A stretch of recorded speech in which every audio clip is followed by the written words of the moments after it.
La première des choses, c'est qu'il faut avoir de la maîtrise et de l'expérience et un certain âge pour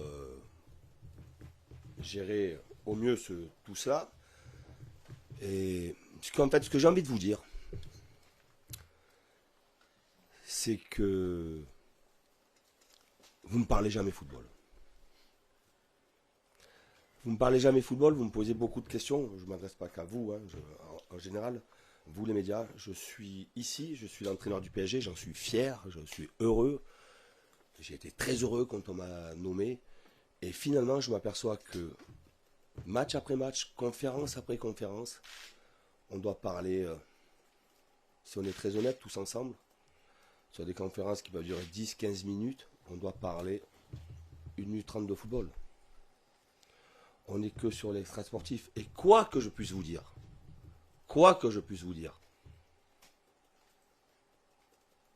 vous ne me croyez pas. Puisque vous écrivez le contraire. Puisque vous dites le contraire. Que ce soit presse écrite, radio ou télé, vous dites le contraire de ce que je dis. C'est-à-dire qu'à un certain moment, quand je vous dis un tel va bien, ça se passe bien dans le vestiaire, ils s'entendent bien, ils sont sérieux, ils sont professionnels, ils sont solidaires, ça n'intéresse personne. On écrit autre chose. Sur tout ce qui peut se dire actuellement, je ne suis pas là, moi, pour commenter des rumeurs. Je ne suis pas là pour commenter des rumeurs. Pour reprendre votre question sur Kylian, il y a une rumeur qui est sortie l'après-midi d'un match. Kylian a eu la plus belle des réponses. Pof. Je crois qu'il a été dans un match, pas d'un très haut niveau. Il a été élu le meilleur joueur du match. Il a été performant, généreux pour l'équipe, très solidaire. Qu'est-ce qui se passe derrière? Au lieu qu'on parle de la performance, évidemment, vous parlez d'autre chose. Vous avez le droit. Mais à un certain moment, quand moi, vous me posez des questions et que je vous réponds en toute honnêteté, j'ai plein de défauts. Mais je suis très honnête. Je ne vous mens pas. Quand je dis, c'est que c'est vrai. Mais quand je vous dis des choses, il n'y a rien d'écrit sur la presse. On part sur autre chose. On va même à l'opposé. Donc, pour vous répondre sur Kylian, est-ce que j'ai parlé avec Kylian concernant la rumeur? Non. J'ai vu Kylian très sérieux dans sa préparation, très investi dans le match face à Benfica. Il est très investi dans la préparation pour la récupération, très investi dans la préparation du match face à l'Olympique de Marseille. Point à la ligne. Point à la ligne. Je le répète encore une fois, je suis très heureux, très fier d'être l'entraîneur de ces joueurs-là, de cette équipe-là. Mais quand même, écrivez-le et parlons football, quoi. Parlons football. Je vous écoute. Vous parlez de... Après le match, hein, c'était après le match, donc tout ça est sorti. Au lendemain du match, au lendemain du match, tout le monde s'est entraîné, tout le monde était en récupération et tout le monde a préparé le match. Si vous attendez de moi que je commente sur ce dossier-là, cette rumeur-là, vous allez vous tromper, je ne commenterai rien. J'ai des joueurs qui, depuis le match de Champions League, se sont plongés très rapidement dans la préparation du match face à l'Olympique de Marseille, qui est un putain de haut sommet. C'est le match que tout le monde attend dans le championnat de France. Quand moi, j'étais pas l'entraîneur de Paris Saint-Germain, je me disais, il me tarde de voir ce genre de match-là, comme il me tardait de voir le match face à Lyon. Quand on a préparé Lyon, vous m'avez pas parlé de la préparation du match de Lyon. Là, on arrive sur Marseille, c'est le Classico, tout le monde attend ce match-là. On parle pas du Classico. Vous vous rendez compte? Alors, évidemment que vous n'êtes pas vous, c'est pas vous qui donnez le timing. C'est pas vous qui donnez le timing de tout ce qu'on peut se dire. Mais laissez-moi croire quand même que c'est tout ça slot à un certain moment quand il y a des matchs hyper importants et que on pourrait, nous, je dis nous, recentrer le débat sur le football et sur ce que va être finalement, c'est quand même un sommet du championnat, les équipes on est invaincu dans toutes les compétitions. Marseille fait un bon début de championnat, vient de faire une grande performance en Champions League en ayant gagné leurs 2 derniers matchs. On pourrait nous recentrer le débat sur le match, le jeu, le style, ce qui se passe chez nous en ce moment avec un peu moins, on est moins pétillant. On pourrait quand même recentrer quand même la conf. Moi, je vous fais pas la morale, hein. Je vous dis simplement le sentiment que j'ai, c'est que tout ce que je peux dire, on me croit pas. Et je vous dis que les choses se passent bien dans mon vestiaire. Les choses se passent bien dans mon vestiaire. On ne se fait pas tous les jours des bisous comme dans tous les vestiaires, mais croyez-moi, ça se passe beaucoup, beaucoup, beaucoup mieux qu'ailleurs, et surtout beaucoup, beaucoup mieux que tout ce que vous pouvez dire ou imaginer. Voilà. Donc, je suis désolé, je ne répondrai pas à votre question. Non, mais ma question, elle était plutôt pour savoir comment Kylian Mbappé a... Très bien. Kylian va très bien. Soyez pas gêné de le dire. Hein. Ah non, non, il n'y a pas de... Si vous l'avez dit, vous... Non, non, je suis là à Marseille, je suis Marseillais. Oui, vous êtes né à Marseille. Mais vous avez vécu justement de l'autre côté du monde. Qu'est-ce que ça fait là pour vous et comment on l'aborde tout simplement? Merci.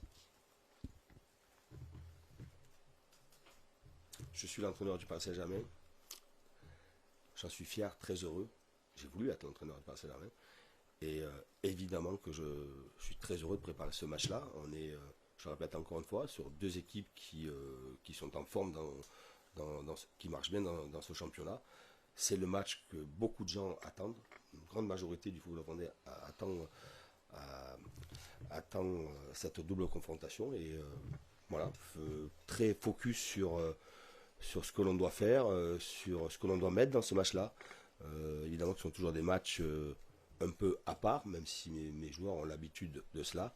Il y a surtout aussi à faire en sorte de faire un grand match, d'y mettre du rythme, de la qualité dans le jeu, de l'emporter, pour rendre fiers aussi nos supporters qui vont, et qui depuis le début de la saison, avec tout ce qui se dit, tout ce qui s'écrit, et tout ce qui peut sortir, nos supporters qui sont derrière l'équipe et qui nous encouragent à tout donner à chaque match. Ça sera donc au Parc des Princes. On va faire en sorte de leur rendre cela et de leur rendre un match agréable et qu'ils soient fiers de leur équipe. Très focus sur le Paris Saint-Germain, l'équipe, le jeu, qui va pouvoir jouer. Est-ce qu'on va... Je vous donne des pistes. Est-ce qu'on va changer d'organisation? Est-ce qu'on va passer un milieu à 3? Est-ce qu'on va passer dans un 4-4-2? Est-ce qu'on va rester à 3 derrière?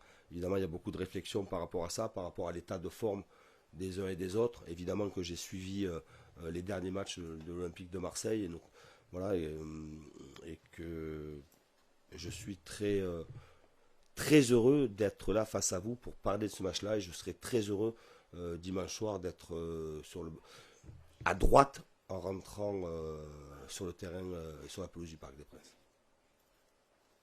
Très heureux et très fier. La pression, évidemment, que quand vous êtes l'entraîneur du Paris Saint-Germain, vous êtes très exposé.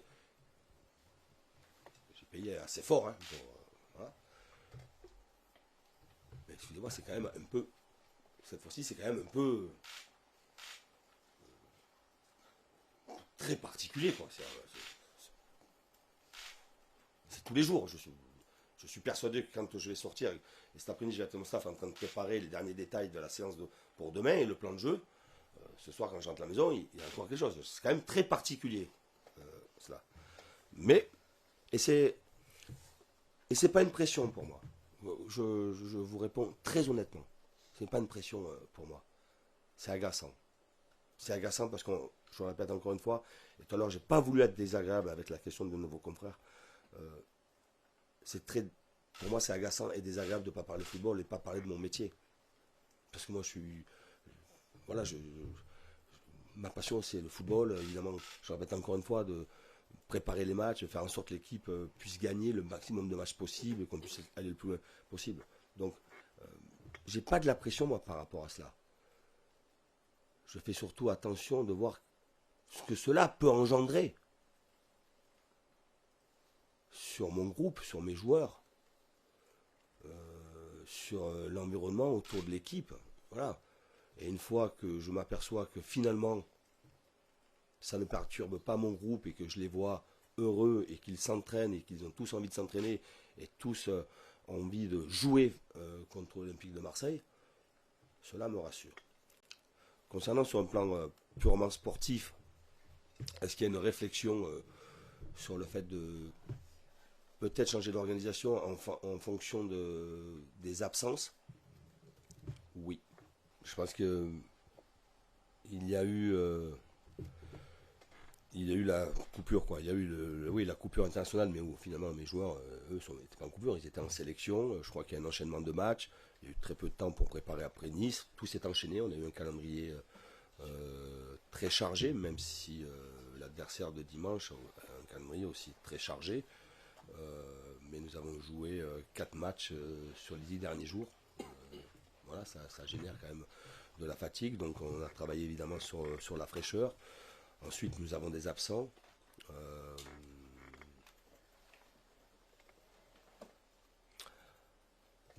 On oublie de citer que contre Benfica, nous jouons sans Nuno Mendes, qu'on joue sans Kim, qui est un élément important, qu'on joue sans Léo. Évidemment que dans l'analyse du match, c'est pas très important pour vous, mais c'est une réalité. Ils ne sont pas n'importe qui comme joueurs. 3 joueurs majeurs de l'équipe. Et que quand ces joueurs-là sont absents, évidemment qu'on sollicite d'autres joueurs et que automatiquement ça peut rendre. Ça peut être une des raisons. Je ne parle pas d'excuses. Ça peut être une des raisons entre l'enchaînement des matchs, les absences, et pas n'importe quelle absence, qui fait que vous êtes un peu moins bien et que ceux qui rentrent dans le match ont moins de rythme, et voilà, et tout ça génère des erreurs techniques, des erreurs, un manque de connexion entre les uns et les autres, et ça rend un match, ça peut rendre un match moyen, et c'était le cas. Mais y remédier, on aura l'absence de Sergio Ramos, on n'aura pas le retour de Kim pour ce match-là, on n'aura pas le retour de Nuno Mendes pour ce match-là. Donc automatiquement il y a une réflexion concernant sur est-ce qu'on doit passer sur une défense pour être très transparent, et est-ce qu'on doit passer sur une défense à 4 ou est-ce qu'on doit rester dans notre organisation en modifiant l'animation au milieu de terrain, ou est-ce qu'on passe dans une défense à 4 et on modifie ce qui se passe un peu plus haut.